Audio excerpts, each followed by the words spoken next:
Nggih terusaken nggih. Bismillahirrahmanirrahim. Qala Muhammad bin Husain. I'lam rahimana wa huwa iyyaka anan nabiyya sallallahu alaihi wasallam qad a'lamaka ikum rohno sapa mirsakno sapa nabi ka ing sira fi hadal hadis ing dalam ikhlas hadis anna Jibril saat temene malaikat Jibril alaihi salam innama sa'alan nabiyya sallallahu alaihi wasallam bi hadrati ashabi ana ing ngarepe sahabate para nabi. Innama arada mesti ngersakno sapa Jibril ayu alimahum ing yen to ngeruhna sapa Jibril ing para ashab amrodinihim ing urusan agamane para sahabat. Fayam bagi mongko saejo al muslimin apa ya alamu yang to ngerti sapa al muslimin hu ing amrodinihim. Terus pikirannya Syekh Al-Ajuri bahwa Jibril menanyakan Islam dengan niat mengertikan Islam kepada para sahabatnya Rasulullah SAW. Artinya Jibril itu buatan takok carane sugih. Saiki wong takok kiai itu salah alamat. Wong alim takok carane sugih, carane dadi bupati, terus carane duwe akeh. Wong alime dhewe ra titik dhuwit ditakoki. Kadang kula iki suwani tiyang, Gus kula bojo kula kathah carane rukun piye. Wong kiyaine ora wani wae kok takoki carane rukun. Jadi intinya niku pertanyaan itu juga kita pelajari. Jibril niku tangklet urusan agama. Artinya yang perlu dingerteni itu urusan apa? Agama. Tapi kita punya masyarakat sing kadang tanya ini sesuatu yang sifatnya khadun nafsi. Terus kiai ku rapati seneng jabatan, kadang ditakoki tiyang carane dadi bupati. Nak dadi bupati salami templek orang juta, nak ora dadi darani donyane ngobos. Wis lara kabeh dadi kiai. Lan kula seneng nak terkenal donga kula ra mandi. Mergo nak mandi ku repot. Dadi dukun.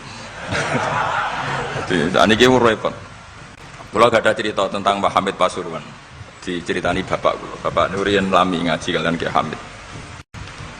Jadi dawe beliau soleh zaman akhir ku repot, hisape gede. Udah terkenal wali, dongane mandi terus wong kepen sugih marani kiai, kepen wayoh marani kiai, kepen jabat marani kiai. Terus ngekei dhuwit. Mari hisab tok, mergo duwe sudah dikonversi sebagai materi. Mulane beliau pernah menangis. Aku soleh-soleh ku ngene golek. Intinya semua yang ditanyakan itu urusan apa? Agama. Maka kata Imam Syekh Al-Ajuri, seharusnya pertanyaan itu ya urusan agama dan yang harus diketahui ya urusan agama. Maka orang Islam yang harus diketahui ya urusan agama. Terus kalau wau istifadah kalian Ghazofur, memang di depan umum itu penting supaya tidak ada al-qila wal qal. Jadi ini kan diulang-ulang bihadrati ashabi. Ini dalam ilmu hadis itu penting sekali supaya ilmu itu mutawatir. Karena kalau sampai untuk ijazah ke orang tertentu, mau aku tok sih dijazah, itu biasanya malah dibodoni. Kayak bakul, sampai tok sing tak kayak diskon. Nah, gerbang ya udah bang. Malah nak dilkon ijazah di depan umum berarti kondang. Ada khusus bahaya. Ini mesti klenik nih. Ini aku kanca kula sak kelas kalian Gus Munib. Jadi orang itu, makanya saya ngaji itu pede di depan umum. Karena kalau salah ya dibenarkan Gus Zofur, kalau benar juga ganjarannya akeh. Tapi nak ngaji mbek wong loro dhewean iku terus kok cocokan. Nak salah aja kodo-kodo ya kan. Jadi memang ilmu itu suka yang mutawatir saya karena validitasnya jelas. Makanya dulu itu dikaji hadis kok enggak mutawatir itu enggak mutu. Paling firrut batil ulya tentu yang apa? Mutawatir. Dikatakan bi hadrati ashabi atau ketika Nabi khutbah. Apalagi pidato Nabi di hajatil apa? Wada'. Sehingga hadis ahadi itu banyak yang masalah. Karena satu ada subjektivitas rawi. Kalaupun sahih itu ada subjektivitas rawi. Seperti yang diceritakan Sobor tadi, Abu Dzar itu orangnya soleh, tapi punya subjektivitas kesolehan yang sangat individualistik. Sehingga beliau jadi, tapi kalau umum kan standarnya jelas apa? Standarnya apa? Jelas. Ya saya teruskan. Jadi bihadrati ashabi itu menurut saya kata kunci karena pentingnya mutawatir. Terus menyangkut pertanyaan tadi yang Gus Zofur bilang enggak semua pertanyaan harus dijawab. Sebetulnya saya juga ngritik. Enggak semua yang diunek-unek takokno. Kadang wong takok nasib. Kita misalnya saya itu sering punya utang 1 juta nek gak iso nyaur. Kadang wong takok kula diutang 1 miliar carane nyaur piye? Wong kene diutang 1 juta ora carane nyaur kok ditakoki sing utange napa? 1 miliar. Kula ning santri, bojone niku 3 wong sugih. Kowe iku ora gerswan kula takok carane ngrukono bojone. Yo kene bingung piye carane. Bojo sitok wae kudu urip malah. Ditakoki. Bojo napa? Telu. Nah ternyata santri itu terinspirasi oleh cerita-cerita. Syaratnya wali itu kudu di bojo cerewet. Nak sitok wae cerewet wali apa meneh nak telu. Dia cara berpikir begitu. Nah, itu yang bojo pertama itu ngancam nak masih sah dengan istri kedua ketiga mau bunuh diri. Terus dene nate nyuwun sewu melafatkan tolak. Terus takok teng kula. Niku termasuk mukroh napa boten Gus? Karena saya melafatkan itu dipaksa diancam bojo pertama mau nopo? Lah iku nang fikih kan hanya ada syartul ikrah itu mukre harus mampu mewujudkan mahaddadahu. Kena arah Mekah tak pateni ini ndak kasusnya unik. Umumnya bab ikrah di fikih kan nak ora ke tak pateni ini ndak, ini kasusnya beda. Nak rabuk turuti aku mati. Itu kan bingung. Ya saya seduarian Gus Sofur ya jawab wallahu alam. Nunggu Jibril ya sudah akan datang. Artinya gini ya, problem kita kekinian itu setiap masyarakat punya iskal atau punya grundel itu ditanyakan kiai. Padahal seharusnya tidak sesuatu yang harus apa ditanyakan. Misalnya gawane di bojo akeh ya mesti sumpek, ngurmat wong wedok sitok sumpek apa meneh telu. Terus gawane wong duwe utang akeh ya sumpek. Hal-hal seperti itu kan lazim. Sebenarnya nggak perlu ditanyakan, biasa wae standar. Tapi kita ini sering menuntut orang lain menjadi solusi ya bagi orang itu. Makanya saya kalau ngajar di Jogja itu sering cerita begitu. Problem orang kota itu adalah kalau punya beban itu dibebankan ke negara atau ke kiai atau ke ustadz. Padahal beban ini sebagai hukuman karena kesalahannya apa? Sendiri. Saya masih ingat betul ketika kasus Aid. Mbah Mun itu orang yang sangat syafiq li ummati, sangat syafiq lah, sangat syafaqah pada umatnya. Ketika ada seorang dokter peneliti obat Aid, itu sangat tertantang, dia sangat obsesi bisa menyembuhkan Aid. Aid yang karena free sex ya, bukan karena ketularan. Saya ulang lagi, yang karena seks bebas, bukan karena ketularan. Itu tidak biasanya yai duko. Baru pertama itu saya melihat yai itu agak duko. Terus beliau tidak jawab, tapi setelah dokter itu pulang ngendikan begini. Pangeran itu kadang ngersakno kabeh iku ana sangsine. Cara bahasa modern ana sangsine. Ya tujuane pangeran iku wong ben tobat ben balekna ning Allah. Jadi ana wong uripe ngawur diutang, ya sangsine wong urip ngawur diutang ben uripe apik. Intinya Mbah Mun mau ngendikan kesalahan itu pantese ya ana sangsine ben wong tobat. Lah saiki kiai iku nak ditakoki ngono berusaha cari solusi sanksi iku, padahal Allah kepengen memberi sanksi. Kalau sampean misalnya zaman mondok ora sregep terus bareng saiki dadi kiai bingung terus kula kan dadi solusi Gus kayak donga laduni. Wong pangeran ngekeki sanksi kuwe zaman mondok ora sregep. Ben ora rasane isin maca keliru di depan umum.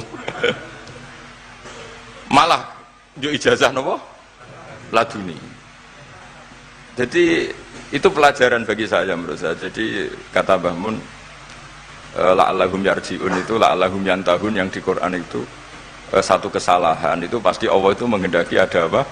Sanksi. Tentu maksudnya Allah baik supaya tobat. Tapi sekarang sanksi itu mau dihilangkan. Kadang konsultannya itu kayak bojo kepengen minggat. Sing lanang tak takoki kena apa? Mun lami Gus boten kula nafakoi. Ya aku yang mending normalnya aku minggat, aku wis terlambat bojomu kepengen minggat saiki aku terlambat. Kudune wis wingi-wingi. Normalnya wong lanang ra tanggung jawab, mencen sanksine bojone minggat. Itu cara kula kiyaine memberi napa? Solusi. Tak tak minggate ning diteng tiyang tuane. Berarti bojomu pinter. Wis ngerti sing lanang ra kena deloki melok wong tuane ya niku. Dadi nah seperti itu menurut saya semua kiai itu harus kayak saya dalam bab itu. Tapi mereka cari donga, piye bojo iki ra dicukupi lah seneng. Terus golek akik pengasih, golek jimat. Akhirnya bangun nanti cerita, sing kula malih tak kenang sih. Akhirnya kiai ini nganti lali ya. Ana wong melarat ijazah kiai. Berhubung kiai ini ku isin muni ra iso dijazahi duha mek donga. Kiai ini ku lali nak dhewe fakir. Akhirnya yang minta ijazah itu ditimbali bangun. Rene tak ijazahi. Kowe yo ijazah duha mbek sapa kiai iki. Lha kiai ku dhewe fakir kok mau jalu ijazah. Ya ijazah ya mbek aku sing wis sukses dadi kiai sugih. Artinya apa? Bener ceritane Gus Zofur, gara-gara setiap pertanyaan niku memaksakan bisa jawab. Wis koyo ning pondok lho, wis karuan dene dhewe Joko Tuwa. Lho kok ngeke ijazah mahabbah. Dene pondok ganti Joko Tuwa. Itu di pondok mana-mana Gus, itu ada ijazah laduni. Padahal sing ijazah iku ya tau ra munggah.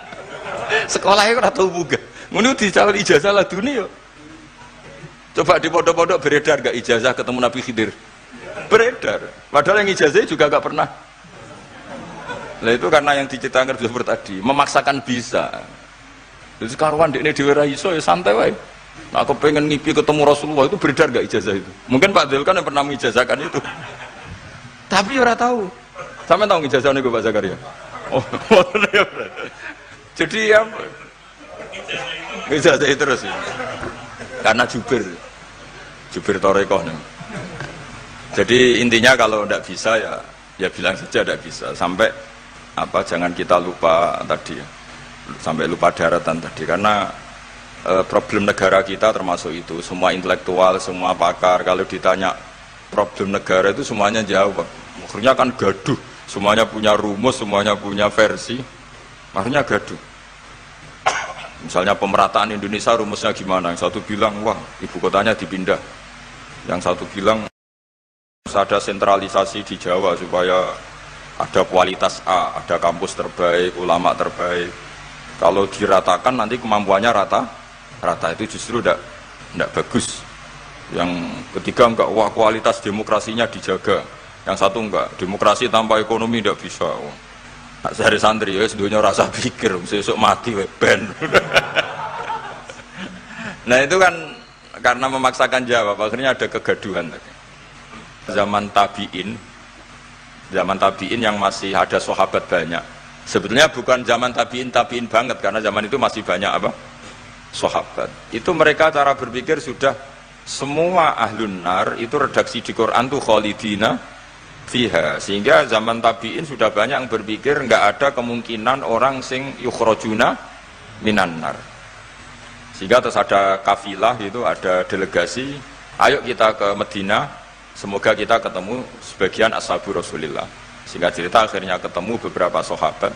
Di situ diceritakan ada Jabir, ada beberapa lah yang sahabat sepuh bahkan.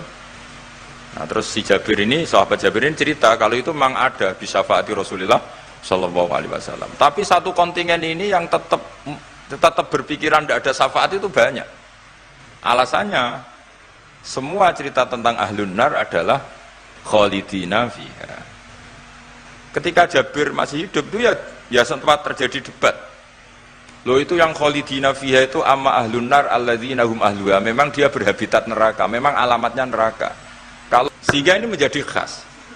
Meskipun khas ini iskal, kita akan iskal karena itu di Quran tidak ada.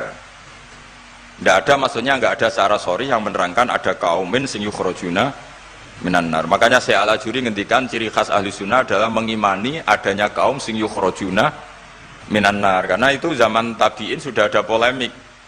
Tapi tentu kita yang mengimani itu. Tapi kalau ada yang tanya di semua Quran kalau masuk neraka itu khalidina fiha itu dijawab apa? Amma ahlun nar alladzina hum ahluha. Memang dia spesifik ahli neraka, memang dia berpenduduk neraka. Alamatnya neraka, KTP-nya neraka, kakaknya neraka. Kalau kita ini ndak, KTP kita surga, mbah-mbah kita ahli surga. Karena alamat kita sebenarnya kan surga. Nabi Adam itu kan surga alamat.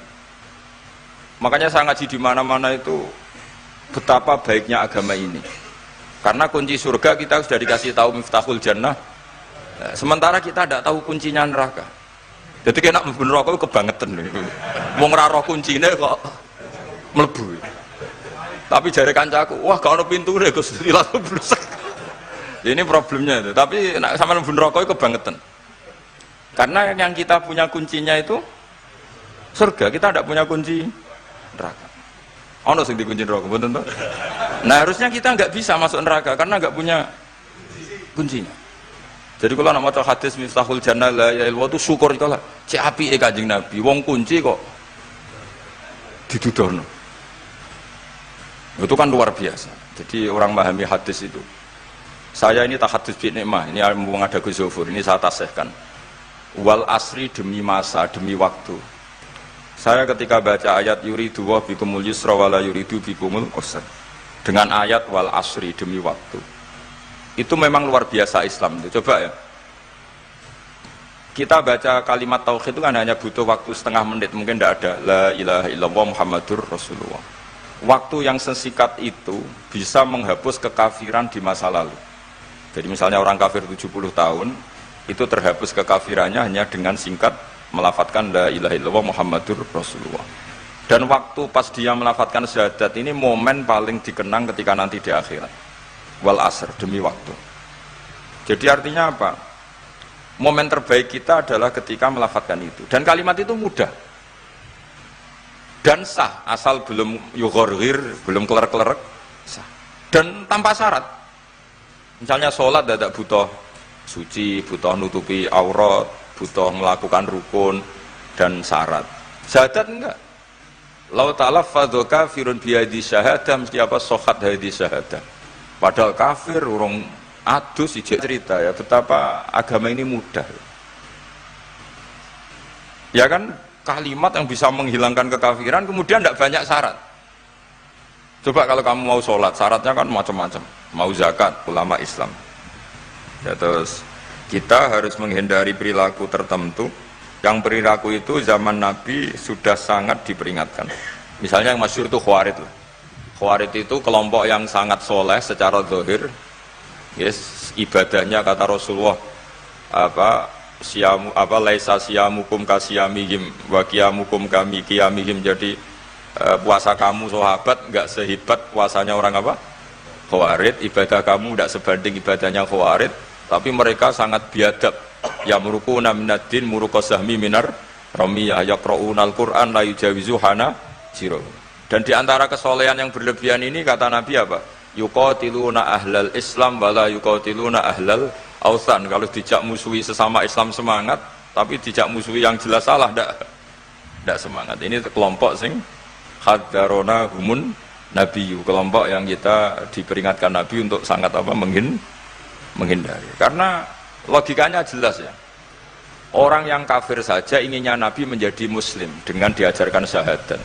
Tapi ini orang yang sudah muslim, seleranya Khawarij, dikeluarkan dari Islam. Tahlilan kafir, kuburan kafir, nyekelake kafir. Apa saja menjadi kafir. Ini pertanyaannya kan, inginnya seorang Nabi itu kan tentu dari kafir menjadi muslim. Ini yang sudah Islam menjadi kafir. Maka cerita-cerita di beberapa ulama, ini kenangan saya ngaji di sini. Ini sekaligus cerita penutup. Ada orang ekstremis ketemu Islam alim. Terus ketika melihat ahlul ma'asi itu maksiat, ahlul ma'asi ketika maksiat, sedang maksiat. Sebaiknya orang-orang Islam seperti itu mau saya bunuh, mau saya bom. Ini yang cerita orang-orang alim ke saya. Terus kata si orang alim tadi, lau annahum matu, kalau mereka benar-benar mati final maksiyah itu aina masiruhum, lalu mereka kemana? Si yang keras tadi bilang ilanar karena mereka mati apa final maksiyah. Terus jawabnya yang alim tadi, dzalika muradan nabi, apa umat Islam mati kemudian min ahlin nar itu yang dikehendaki Nabi? Untungnya yang si ekstremis tadi agak alim. Ya enggak, Nabi inginnya umatnya itu ya mati tidak masuk neraka. Ya sudah, jangan bunuh sekarang, kasih kesempatan apa? Tobat. Untungnya si yang ekstrim ini termasuk min ahli ilm, dia nerima konsep itu, nerima. Itu jadi pelajaran dialog kealiman. Dan kita menjadi moderat bukan karena liberal atau sekuler. Memang kita baca hadis-hadis misalnya inna wuha yabsutu yadahu billail yatuba musiun nahar wa yabsutu yadahu bin nahar yatuba musiul lail. Allah yang Tuhan saja inginnya itu menunggu tobatnya mereka, bukan mengakhiri mereka dalam keadaan tidak tobat. Jadi ini supaya jadi paham menjadi khas kita. Ya Allah yang Tuhan saja inginnya kan menunggu tobatnya mereka, bukan malah tobat itu kita hentikan ya dengan dibunuh ketika maksiat. Itu artinya kan kita tidak memberi kesempatan tobat. Saya masih ingat Mbah Mun sering cerita ke saya, aku corokon mileh, kata beliau, aku corokon mileh. Iku yo ora pati seneng ono terlalu tegas, terlalu apa, mergo Allah wae ngekei kesempatan. Ya tadi, apa logikanya kan Allah saja, misalnya Allah Ta'ala selalu membuka tangannya di malam hari supaya yang tadi siang maksiat tobat di malam hari. Terus Allah membuka tangannya di siang hari supaya yang tadi malam maksiat tobat. Intinya Allah Ta'ala itu menunggu tobat, bukan menghentikan asbabit taubat. Sehingga tradisi guru-guru kita, ya utamanya Mbah Mun, itu sama-sama saja baik. Bukan karena baik sama orang fasik, bukan. Tapi implementasi dari menunggu tobatnya orang fasik, dan tentu itu butuh tarbiyah, butuh syafaqah, butuh kasih sayang, butuh.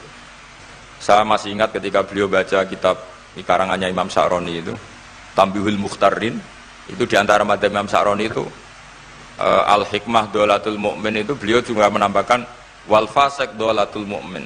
Bukan sekedar Al-Hikmah Dolatul Mu'min, tapi Al-Fasik juga Dolatul Mu'min. Karena ketika seorang mukmin fasik ini seperti barang yang hilang, dia tercerabut dari akarnya, yaitu akar keimanan dan keislaman. Maka kita-kita, kata Imam Sa'roni, kita-kita sebagai orang soleh harus menemukan mereka atau mengambil mereka untuk dikembalikan. Jadi ini komitmen kita sebagai murid Mbah Mun, sebagai murid Sayyidina Al-Abenya sudah ada amal, itu saja inginnya Allah sama orang Islam, kaumun yukhrajuna minan nar, bukan malah diblesno gitu. Lah ya akhirat yang notabene sudah nggak ada amal, itu saja kaumen yang mukmin, apalagi tahu mondok, apalagi grup hima, itu tapi rasa moron rokok, kalau pesene rasa moron rokok. Itu inginnya itu yukhrajuna minan nar. Makanya kalau baca hadis itu harus ada dzau. Selain ilmu itu harus ada dzau. Betapa syafaqatu Rasulullah sallallahu alaihi wasallam. Inginnya semuanya itu yadkhulunal jannah. Kalaupun ada yang masuk neraka, yang orang Islam tuh, tetap obsesi Rasulullah, cita-cita beliau adalah yukhrajuna minan nar. Makanya masyhur itu, wala sawfa yu'tika rabbuka fatarda. Jawa Nabi bi la arda wa wahidun min ummati finnar. Saya tidak akan ridho ya Allah, tidak akan puas wa wahidun min ummati finnar. Satu dari umatku min ummatil ijabah minan nar. Makanya saya setuju dengan saya Al-Ajuri, kita sebagai ahli sunnah diantara khasnya apa? Iman adanya kaum sing yukhrajuna minan nar. Pun iki ngoten. Sampai waduh kok akeh. Dibaca Arabnya saja ya. Nah, ini nurut bagus. Mimman khadzarona tadi siapa? An-Nabi. Anaman saat temne wong abada kang nyembah sapa man Allah azza wa jalla fa ya'lamu mongko ngerti sapa man anna wa azza wa jalla mutaliun kundat sing ningali ala amalihi ing atase ngamale wong ya'lamu pirsa sapa taala sirruhu ing rahasiane wong wa alaniyatahu lan alaniya wong sing ngamal sing jelas wa ya'lamu lan pirsa sapa taala ing perkara tufi kang nyamarno sira min amalika saking amal sira wa malan perkara tubihi kang etokno sira ing amal wa malan perkara turidu kang ngarepno sira bi ilmika kan sira. Kowe ngarepno bi ilmika misale Allahu turidu am ghaira. Dadi maksude Allah ana ta kowe ngamal iku ngersakno Allah turidu am ghairahu. Dadi maksude Allah tahu amal kamu atau ilmu kamu. Apakah amal kamu ilmu kamu untuk Allah? Allah turidu am ghairahu. Apakah kowe melakukan amal itu karena Allah apa enggak? Ya'lamu pirsa sapa ta'ala asirra wa akhfa. Ya'lamu pirsa sapa ta'ala khainatal ayuni ing mripat sing khianat. Wa amalan perkara tufi kang nyimpen apa suduru apa dodo. Ya'lamu pirsa sapa ta'ala ing perkara antum kang sira kabeh ku alihi ngatasé ma. Fahdaru mongko wedya sira kabeh ing apa. Mesti wedi Allah dengan makna mendekat ke Allah. Faman mongko te sapane wong roa iku jaga sapa man hadhihi ing ikilah halah. Nah, bojo pertama itu ngancam nek ora dipegat bunyi iki. Akhirnya dia nang ngarepe talak di belakang ada mic di belakang. Itu kepegat tau. Neng aku yang mending ngene. Aku yang mending ngene. Namun ya seminggu. Untungnya takoki kula nembe seminggu tak akali. Ya seminggu bro. Dale itu kepegat di jadi lidah. Sakale aku nak misale tanggal entek aku kan nyukur. Untungnya tanggalnya baik. Ya, tapi kan jawaban ngono kan koyo gak abadi. Ono pertanyaan sebenarnya.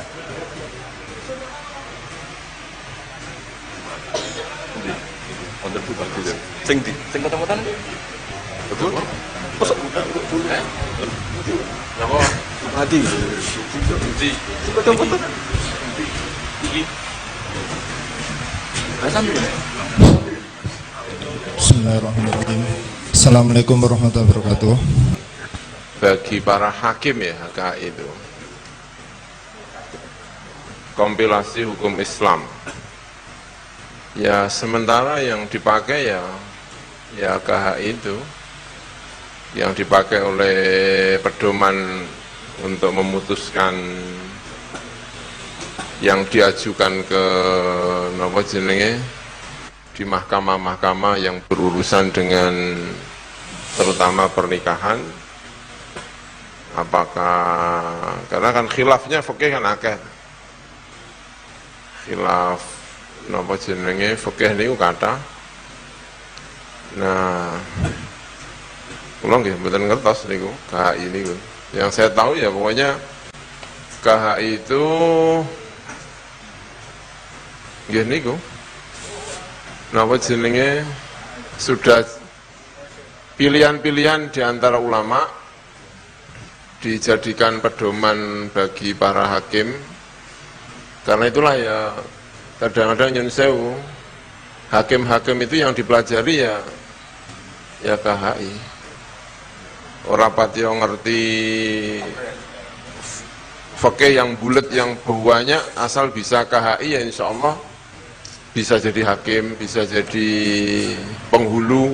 Oh ya pedomannya ya KHI, tapi tentu KHI itu tidak bisa menjawab dengan nomor jenis KHI. Saya kira ya, kalau masalah-masalah itu tadi yang saya pahami, karena tadi kurang begitu mendengar pertanyaan-pertanyaan itu.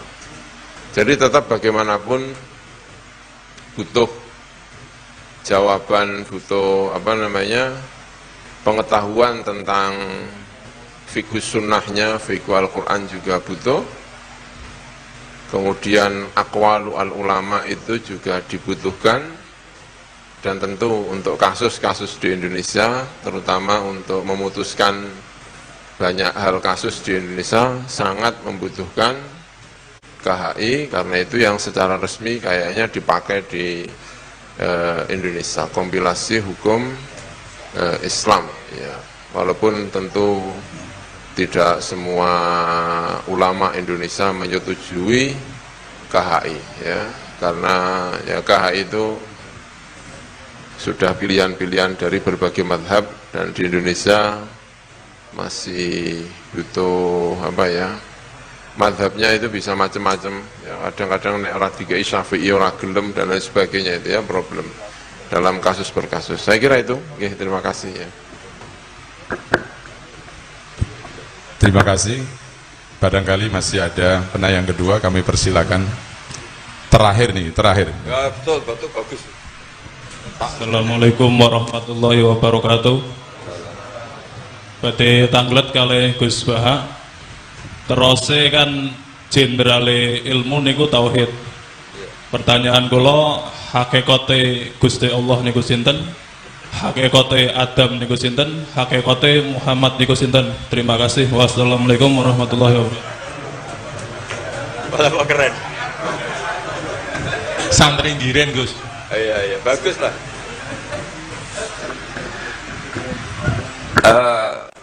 Maksudnya tanya hakikat. Ya bagus lah kalau ya hakikatnya Allah itu sebagai Tuhan.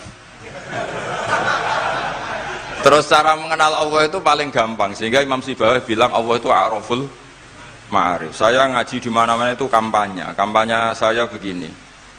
Karena saya pernah diparani orang yang sejenis jenengan. Cuma lebih lebih fasik lah kira-kira gitu. Karena nggak santri sama sekali. Yang datang ke saya itu nggak santri sama sekali. Dia datang begini, Pak Mbak, saya mau Islam serius asal Anda bisa menjelaskan Tuhan itu siapa. Jadi nggak ada sopan-sopannya, dia tanya. Terus saya jawab gini, ya aku aja kacau. Terus saya bilang, kamu peneliti, ya saya peneliti. Kamu orang pinter, ya saya orang pinter. Dia punya gelar. Ya kira-kira gini, kalau gelas ini saya banting terus pecah, kamu bilang apa? Ya karena sebabnya dibanting. Ya sudah, kira-kira alam raya ini kan kadung berstatus maujudat. Kira-kira logis enggak kalau hadil maujudat khalaqahal adam, ini maujudat diciptakan ketiadaan. Final adam la yu'athiru syai'an, tentu sesuatu yang enggak ada itu la yu'athiru syai'an. Di mana-mana sing yu'athiru yang bisa menciptakan atau membekasi itu adalah al-wujud. Ya berarti Allah itu penyebab dari semuanya, Pak. Iya. Ya dari dulu kiai-kiai bilang gitu kan saya enak. Nah, intinya gini, terus dia menjadi sadar setelah Allah tak beri status wajibil wujud. Makanya saya tambah tua, itu tambah kagum sama ulama dulu. Kenapa kita mulai kecil dikenalkan wujud kidam bakok, kira-kira gitu. Hadhil maujudat, alam yang sudah kadung wujud ini, kan mau tidak mau harus disebabkan oleh yang wujud. Masa wujud disebabkan nihilisme atau ketiadaan? Ya kira-kira gitu. Kalau sampai tanya hakikat Allah yang mudah dikenali apa? Beri status wajibil wujud. Yang wajibil wujud ini oleh kita adalah disebut Allah. Lah yang menerangkan itu siapa? Ya Nabi Muhammad.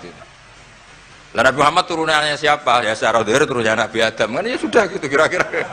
Sudah sampai yang senang saja hidup, tidak usah mikir itu.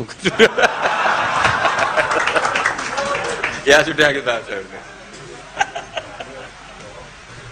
Kalau nggak diterangkan secara doir, nanti orang Habib itu menimur Muhammad kobra. Terima kasih kami sampaikan, meskipun sebenarnya kita masih haus mendengarkan petua-petua beliau, tetapi mengingat waktu yang sudah cukup malam, kami tutupkan sampai di sini. Tetapi sebelum kita tutup dengan bacaan doa, kami mohonkan kepada saudara Ulil Albab untuk memimpin bersama-sama membaca qasidah Sa'duna Fid Dunya.